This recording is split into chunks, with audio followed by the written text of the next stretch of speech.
Hello students, my name is Pappu Sarkar. Welcome to your channel physics it's your family. এই ভিডিওতে আজকে তোদের সঙ্গে অনেক বড় একটা আপডেট শেয়ার করব। এনপিসিআইএল 2024 এর নোটিফিকেশন আউট হয়ে গেছে এবং এই নোটিফিকেশন সম্বন্ধে তোদের সঙ্গে এখানে ডিসকাস করব। অ্যাপ্লিকেশন কেমন করে করতে লাগবে, অ্যাপ্লিকেশন ক্রাইটেরিয়া কি কি থাকবে এবং কোন কোন ডিপার্টমেন্টের লোক অ্যাপ্লাই করতে পারবি, এজ লিমিট কি থাকবে এবং সঙ্গে সঙ্গে কেমন করে প্রিপারেশন নিতে পারিস এবং এনপিসিআইএল জিনিসটা কি এই সম্বন্ধে আমি ডিটেলসে এই ভিডিওতে জানাবো। সো এনপিসিআইএল 2024 এর নোটিফিকেশন দেখতেই পাচ্ছিস। এনপিসিআইএল এর ফুল ফর্ম হচ্ছে nuclear power corporation of India limited. এটা সেন্ট্রাল গভর্নমেন্টের একটা আন্ডারে পড়ে, ঠিক আছে। সেন্ট্রাল গভর্নমেন্টের group B scientific officer, group B যদি হইতে চাস, গ্রুপ বির অফিসার হইতে পারিস, সাইন্টিফিক অফিসার, তাহলে তুই এটা এনপিসিএল ফর্ম ফিল আপ করতে পারিস। এনপিসিএল ফর্ম ফিল আপ স্টার্ট হচ্ছে দেখতেই পাচ্ছিস যে 24শে জানুয়ারি থেকে স্টার্ট হচ্ছে 2024 এবং ক্লোজ হচ্ছে 14ই ফেব্রুয়ারি। এর মধ্যে তোদের ফর্ম ফিল আপ করতে লাগবে এবং ফর্ম ফিল আপের সময় একটা জিনিস মাথায় রাখতে লাগবে, তোর বয়স কিন্তু 18 থেকে 25 বছরের মধ্যে থাকতে লাগবে। সেটা কিন্তু 14ই ফেব্রুয়ারির মধ্যেই হইতে লাগবে, 18 থেকে 25 ইয়ার্সের মধ্যে থাকতে লাগবে। এবং এনপিসিএল মনে রাখিস ইন্ডিয়াতে টোটাল এখন 22টা এনপিসিএল হচ্ছে রানিং অবস্থায় আছে, অপারেশনাল আছে এবং আরো নতুন 10টা এনপিসিএল এর কাজ চলতেছে। এই এনপিসিএল গুলো আলাদা আলাদা ভাবে রিক্রুটমেন্ট নিতেই থাকে, ঠিক আছে। সাইন্টিফিক অফিসার গ্রুপ বি খুবই ভালো একটা পোস্ট, তোরা জানিস, ওকে, লেভেল 6 এর পোস্ট। এবং এই যে এখন 2024 এখন যে আমি এই নোটিশটা দিতেছি সেটা কিন্তু রাজস্থান সাইড থেকে দিচ্ছে, ওকে। রাজস্থান সাইডে এখন তোদের রিক্রুটমেন্ট হবে। অ্যাকচুয়ালি বলে রাখি, এই যে কয়েকদিন আগে 3 মাস আগেই একটা রিক্রুটমেন্ট হলো, সেটা কিন্তু গুজরাটের সাইডে হলো। এনপিসিএল প্রতিটা, এই যে বললাম না, যেমন 22টা এনপিসিএল আছে, যেমন হচ্ছে মহারাষ্ট্রে আছে, তামিলনাড়ুতে আছে, রাজস্থানে আছে, উত্তরপ্রদেশে আছে, এই সমস্ত জায়গায় যে যেগুলো জায়গাতে আছে এনপিসিএল গুলো, এই এনপিসিএল গুলো আলাদা আলাদা করে রিক্রুটমেন্ট করে। তার মধ্যে কিছুদিন আগে গুজরাটের রিক্রুটমেন্ট কমপ্লিট হয়ে গেল, এখন কিন্তু রাজস্থানের রিক্রুটমেন্ট চলবে। তার জন্য প্রথমে অ্যাপ্লিকেশন করবি, অ্যাপ্লিকেশন করার পর যে তোদের ক্রাইটেরিয়া গুলো মিললে তারপরে এক্সাম হবে, এক্সাম দিবি, এক্সামের পর ভাইবা হবে, তার পরবর্তীতে চান্স পাওয়া যায়, ঠিক আছে। আমি এখানে ডিটেলসে জানাচ্ছি, তাহলে এইটা থাকলে তোরা জয়েন করতে পারবি। এবার এনপিসিএল এ কারা কারা জয়েন করতে পারিস, বিভিন্ন যারা ইঞ্জিনিয়ারিং ডিপার্টমেন্টের আছিস তারা অনেকগুলো ইঞ্জিনিয়ারিং ডিপার্টমেন্ট থেকে অ্যাপ্লিকেশন করতে পারিস এবং যারা ফিজিক্স ডিপার্টমেন্টে আসিস, যাদের মেজরে ফিজিক্স আছে, তারা কিন্তু জয়েন করতে পারিস। এবার মেজরে ফিজিক্স থাকলে সঙ্গে সঙ্গে মাইনরে হয় ম্যাথ থাকতে লাগবে, না হয় কেমিস্ট্রি থাকতে লাগবে, না হয়তো হচ্ছে কম্পিউটার সায়েন্স থাকতে লাগবে। এই ধরনের কিছু একটা মেজরের সঙ্গে সঙ্গে মাইনরও থাকতে লাগবে, তাহলে তোরা অ্যাপ্লিকেবল হবি। এবং সঙ্গে সঙ্গে মনে রেখে যে তোদের ইয়ার্স এটা থাকতে লাগবে। এবার এনপিসিএল সম্বন্ধে তোদের আরো দুই একটা কথা বলার আগে আমি আগে অফিসিয়াল নোটিফিকেশনটা দেখাই। অফিসিয়াল নোটিফিকেশনটা দেখ, তারপরে এনপিসিএল সম্বন্ধে আরো একটু ডিটেলসে আলোচনা করি, ঠিক আছে। চল তাহলে এখন অফিসিয়াল নোটিফিকেশনটা দেখ। এখন আমরা এখানে এনপিসিএল এর অফিসিয়াল নোটিফিকেশনটা দেখব। এনপিসিএল এর ফুল ফর্ম একটু আগে যেটা জানাচ্ছিলাম, nuclear power corporation of India limited.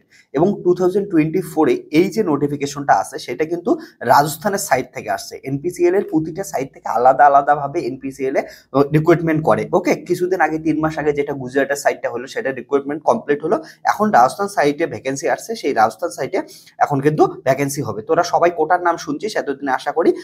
কোটা থেকে মোটামুটি 17-18 কিলোমিটার দূরে কিন্তু এই সাইটটা অবস্থিত, খুব সুন্দর সাইট, ওকে। একটু মরুভূমি টাইপের জায়গা, বাট এটাই হচ্ছে। তোরা এখন রেজিস্ট্রেশন কর, যখন তোরা এক্সাম দিবি বা ওইখানে চান্স পাবি, রিক্রুটমেন্ট হয়ে যাবে, তখন দেখতে পাবি, সমস্ত কিছুই দেখতে পাবি বা ডিটেলসও আমি জানাচ্ছি, ওকে। এখানে দেখতে পাচ্ছিস অ্যাডভার্টাইজমেন্ট দেওয়া আছে। অনলাইন অ্যাপ্লিকেশন স্টার্ট হচ্ছে 24 জানুয়ারি 2024 এবং শেষ হচ্ছে, মনে রাখে যে লাস্ট ডেট, সাবমিশনের লাস্ট ডেট হচ্ছে 14ই ফেব্রুয়ারি, অর্থাৎ তোদের ভ্যালেন্টাইন্স ডে দিন হবে শেষ, কমপ্লিট, ওকে। এর মধ্যেই কিন্তু তোদের হচ্ছে অ্যাপ্লাই করতে লাগবে। অনলাইন অ্যাপ্লিকেশন স্টার্ট হবে এবং শেষ হবে, এটা তোরা দেখতে পাচ্ছিস। এবার এখান থেকে আমরা দেখে নিই যে কতগুলো সিট আছে। এখান থেকে দেখতে পাচ্ছিস যে বিভিন্ন পোস্টের নাম এখানে আছে, পোস্টের নাম এবং সঙ্গে সঙ্গে পোস্টের নামে এটা ইঞ্জিনিয়ারিং দের জন্য আছে, তারপরে মেকানিক্যাল ইঞ্জিনিয়ারিং এর জন্য আছে। এখানে টোটাল দেখতে পাচ্ছি যে কতগুলা সিট আছে। তারপরে ইলেকট্রিক্যাল ইঞ্জিনিয়ার, ইলেকট্রনিক্স ইঞ্জিনিয়ারিং। এবার আমরা দেখি ফিজিক্স এরটা ডিটেলসে দেখি। ফিজিক্স এরটা এখানে দেখতে পাচ্ছিস category 1 stipendiary scientific assistant, okay. Scientific graduate BSc physics, BSc physics হচ্ছে ক্রাইটেরিয়া থাকতেছে। এখানে সিট দেখতে পাচ্ছিস কতগুলা সিট আছে। কারেন্ট ভ্যাকেন্সি আছে 4টা টোটাল আছে 4টা। এখানে এসসির একটা, এসটির কোনো সিট নেই, ওবিসির একটা আছে, ওবিসি এনসিএল আনরিজার্ভে 2টা আছে। টোটাল সিট কয়টা দেখতে পাচ্ছিস? 4টা। আর যারা ইঞ্জিনিয়ারিং এর স্টুডেন্ট দেখতেছিস তাদের ব্যাকলগ, অর্থাৎ এর আগের বার ভ্যাকেন্সি যেগুলো ছিল পূরণ হওয়ার পর কেউ হয়তো ছেড়ে দিয়েছে, অন্য কোনো চাকরিতে পাইছিল, ওখানে চলে গেছিল, তাদের জন্য এগুলো ব্যাকলগ। টোটাল হচ্ছে এতগুলো অ্যাডমিশন নেবে, ওকে, সরি রিক্রুটমেন্ট নেবে। এবার এখান থেকে দেখতে পাচ্ছিস তো, এইখানে তোরা সমস্ত কিছু এসেনশিয়াল কোয়ালিফিকেশন গুলো দেখে নিবি পোস্টের নাম অনুযায়ী। যেমন ফিজিক্সের আমি সাইন্টিফিক অফিসার গ্রুপ বি যেটা বললাম, এটার জন্য ফিজিক্সে তোদের বিএসসি ফিজিক্সে 60% মার্কস মিনিমাম থাকতে লাগবে, এখান থেকে দেখে নিতে পারিস। এবং সঙ্গে সঙ্গে ফিজিক্সে মেজর থাকবে, মেজরের সঙ্গে সঙ্গে কেমিস্ট্রি বা ম্যাথামেটিক্স বা স্ট্যাটিস্টিক্স, ইলেকট্রনিক্স, কম্পিউটার সায়েন্সের মধ্যে যে কোনো একটা মাইনরে থাকতে লাগবে। ওকে, এগুলো হচ্ছে মাইনরে থাকতে লাগবে। এবং তোদের ক্লাস 12-এ অবশ্যই ম্যাথামেটিক্স থাকতে লাগবে। ওকে, যারা যারা এনপিসিএল এর সাইন্টিফিক অফিসার বি হইতে চাস। সো এটা গেল। এবং এর যে অফিসিয়াল ওয়েবসাইট আছে, অফিসিয়াল ওয়েবসাইটে গিয়ে তোমরা তারা এখন রেজিস্ট্রেশন করে নিতে পারো। ঠিক আছে, টাইম থাকতেই রেজিস্ট্রেশন করে নাও। অফিসিয়াল নোটিফিকেশনটা সবাই দেখলি, এবার আমি তোদের সঙ্গে একটু শেয়ার করি এনপিসিএলটা এক্সামটা কেমন কন্ডাক্ট করে। তোরা এখন এনপিসিএল এর ডেট আছে, এই ডেটের মধ্যে অ্যাপ্লিকেশন করলি, অ্যাপ্লিকেশন করার পর কিছুদিন পরে তোদের হচ্ছে এক্সাম হবে। এক্সাম অবভিয়াসলি অফলাইনে হবে, এবং তোদের যেমন এখন রাজস্থানে ফর্ম ফিল আপ করলে, তাহলে রাজস্থানের ওইখানে গিয়ে কিন্তু তোদের পরীক্ষা দিতে লাগবে। এবং রাজস্থানে বলি যে কোটা শহর থেকে মোটামুটি 17-18 কিলোমিটার দূরে এনপিসিএলটা অবস্থিত, ওইখানে একটা কেবি স্কুল আছে, ওই কেবি স্কুলে এক্সাম হয়। এক্সামে যারা যারা পাস করবি, থিওরি এক্সাম হলো, থিওরিতে যারা যারা পাস করবি সেই দিন বিকালবেলায় হচ্ছে রেজাল্ট দেয়, যারা যারা পাস করলি, তারপরে ওদের মধ্যে ইন্টারভিউ এর লিস্ট দেয়। ওকে, যারা পাস করবি তারা ইন্টারভিউ দিবি, পরের দিন ইন্টারভিউ হয়ে যায়, ইন্টারভিউ হওয়ার পরে 1 দিন বা 2 দিন পরে ইন্টারভিউ হয়ে যায়। ইন্টারভিউ হওয়ার পর যারা যারা সিলেক্টেড হয়ে যাবে তাদের ওইখানে লিস্ট দিয়ে দেবে কারা কারা সিলেক্টেড হয়েছে। তার জন্য 2-3 দিনের মধ্যে কি হয়ে যায়, 3-4 দিনের মধ্যে দেখবি রিক্রুটমেন্ট কমপ্লিট হয়ে যায়। এখানে আমি নিজেও এনপিসিএল, রাজস্থান এনপিসিএল হচ্ছে গভর্নমেন্ট জব পাইছিলাম। ঠিক আছে, ওকে, পরবর্তীতে আমি বিভিন্ন কারণে ছাড়ছি, বাট মনে রাখি যে ওইখানে আমিও জব করতাম এবং পুরো প্রসেসটা জানি কেমন করে কি হয়। ওখানে রাজস্থানে যাবি, কোটার নাম সবাই শুনছিস, ওই কোটা থেকে কিছু দূর দূরে গেলেই হচ্ছে এই রাজস্থানের সাইটটা পাবি।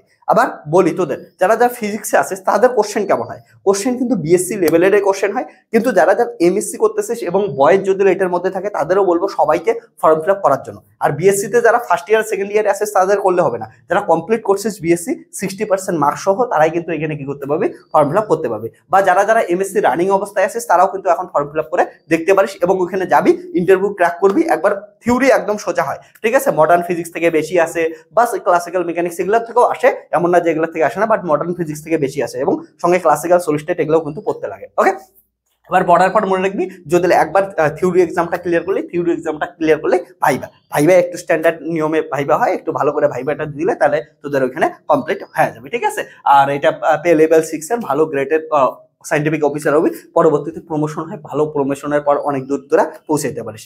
এবং মনে রাখি যে এখানে কিন্তু গেটের থ্রুতেও হয়, তার জন্য যারা যারা গেট দিচ্ছিস গেটের থ্রুতেও তোরা অ্যাপ্লাই করতে পারিস। ঠিক আছে, আরো যদি এনপিসিএল সম্বন্ধে তোদের ডিটেল জানতে ইচ্ছা করে, তাহলে অবশ্যই কমেন্ট সেকশনে কমেন্ট করে, আমি ডিটেলসে আরো সমস্ত কিছু আমার এক্সপিরিয়েন্স তোদের সঙ্গে শেয়ার করবো। চল তাহলে tata, bye bye, take care.